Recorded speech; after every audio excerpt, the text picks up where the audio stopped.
The Shutter Faces. The face of the outkeeper was entirely hidden behind blue shutters. They seemed to sprout out behind the ears on each side of his head and fasten securely in front with 2 bolts. "I suppose he hears through the slats," said Philidor, leaning back to whisper this observation to the medicine man. "Perfectly," answered the outkeeper. "Can you see through the slats, too?" asked Herbie, quite interested in the fellow's singular appearance. "No," snapped the outkeeper crossly. "But who wants to see? Most people are not worth looking at. Presently I shall shut my shutters tight and then I shall neither see you nor listen to you," he finished triumphantly. "But we'll still be here," whinnied High Boy, with a mischievous prance. Leaning forward, he thrust his head through the opening, seized the outkeeper by the seat of his pantaloons and, withdrawing his head, stretched up his telescope legs and stepped calmly over the wall. "That's the way to handle an OK," snickered High Boy, dropping the outkeeper carelessly in a clump of pickle bushes. "I'm not an OK," shrieked the outkeeper, springing furiously out of the pickle bushes. "I'm a shutter face." Pulling back the bolts that fastened his shutters, he glared out at the travelers. The face back of the blue shutters was pale, flat, and disagreeable. After a long, horrified look at High Boy and the others, the outkeeper jumped a foot into the air and then ran screaming down the street, his shutters flapping and slamming against the sides of his head. "Bandits! Robbers! Donkeys and thieves!" he cried shrilly. "Here they come! Shut the shutters! Bolt the windows and lock the doors! Shut up! Shut up! Everybody shut up!" "Shut up your own self," yelled the Scarecrow gleefully, as High Boy, letting himself down to a lower level, cantered mischievously after the frightened little man. Although the whole town was shut up to begin with, at the gatekeeper's loud cries the travelers could hear extra bolts being shot into place. "What's the matter, Tidy?" called a gruff voice. Looking up in surprise, Trot saw a huge shutter face, sitting cross-legged on a tall chimney. "Bandits, your majesty!" Panting with exhaustion, the outkeeper looked imploringly up at the chimney. "How did they get in?" asked the chimney squatter, opening the slats on one side so he could hear. "Stepped over the wall," choked Tidy, looking apprehensively over his shoulder at High Boy. "Ridiculous and impossible," sniffed His Majesty, crossing his legs comfortably. "I neither saw nor heard anyone come over the wall." "How do you expect to see or hear, hid behind those blue blinkers?" inquired the Scarecrow, as High Boy came to a stop in front of the chimney. "Fall down the chimney! Fall down the chimney!" quavered the outkeeper, dashing into a doorway. "And don't say I never warned you." For a moment Trot thought His Majesty was going to follow Tidy's advice, but thinking better of it, the king called pompously, "I refuse to hear, see, or believe such nonsense."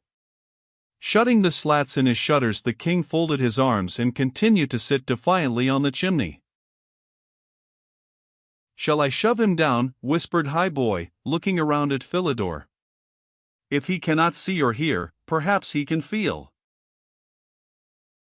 "No," laughed the little prince, "they've really done us no harm, so why should we hurt them? Look! Everything's shutting up, even the hedges." The hedges surrounding the small, closely shuttered houses were real box hedges, and as High Boy clattered through the streets they began slamming their lids as fast as they could. Even the flowers growing in the stiff little gardens promptly shut up as the travelers passed, and it was with real relief that they reached the other side of the town. Not a shutter face was in sight, and the dingy houses, with their blue-shuttered windows and doors, gave the town such a very gloomy appearance. "The poor silly things look half-starved," exclaimed Trot, glancing down and back at Shutter Town, as High Boy, without bothering to shorten his legs, stepped over the wall and briskly down the road on the other side. They're worse than the roundabouties, decided Benny, and I suppose if we had stayed any longer they would have insisted upon us growing shutters, too. Not a bad idea, when you come to think of it, observed the Scarecrow. With shutters one need never be bored or shocked. Shutters would be extremely becoming to you, chuckled Highboy, with a vigorous shake of his umbrella tail. Hush, whispered Trot, who did not like anyone to make fun of her old friend. You mean shut up, I suppose, wheezed Highboy. But remember I'm not a shutter face, my girl. That's so, giggled Trot. If anyone tells them to shut up, they really can. I'm going to bring Dorothy and Betsy back here some day and see what they do to us. Here's a river, announced Philidor, who was looking anxiously for the first signs of the Emerald City. And I have a magic jumping rope to help us cross. Holding up the Good Witch's rope, the little prince quickly explained how it worked. Highboy listened in silence, and when Philidor finished tossed his head impatiently. I've never jumped rope in my life, declared Highboy stubbornly, and I'm not going to begin now. Besides, it's not necessary. Stay where you are. Keep quiet and hold tight.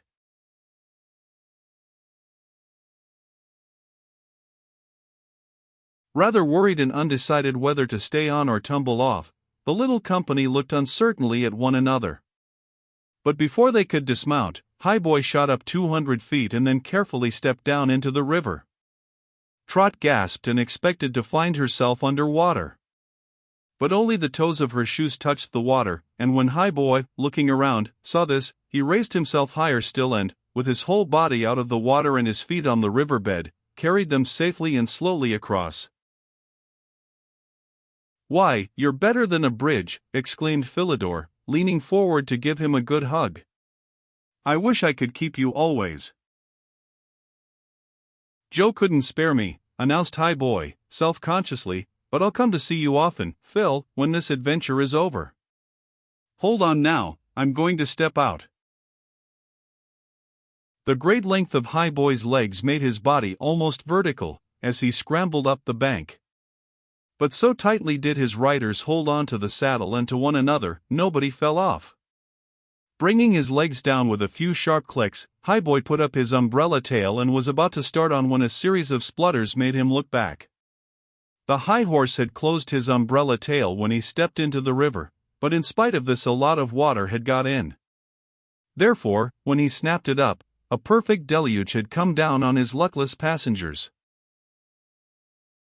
This is the third shower I've had today, coughed the Scarecrow dolefully.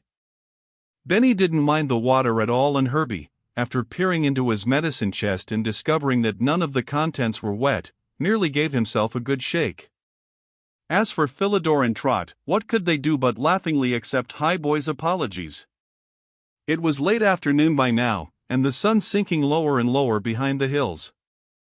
Since their meeting on the Blue Highway, Highboy had come many a long mile, and everyone but Benny and the Scarecrow began to feel tired as well as hungry.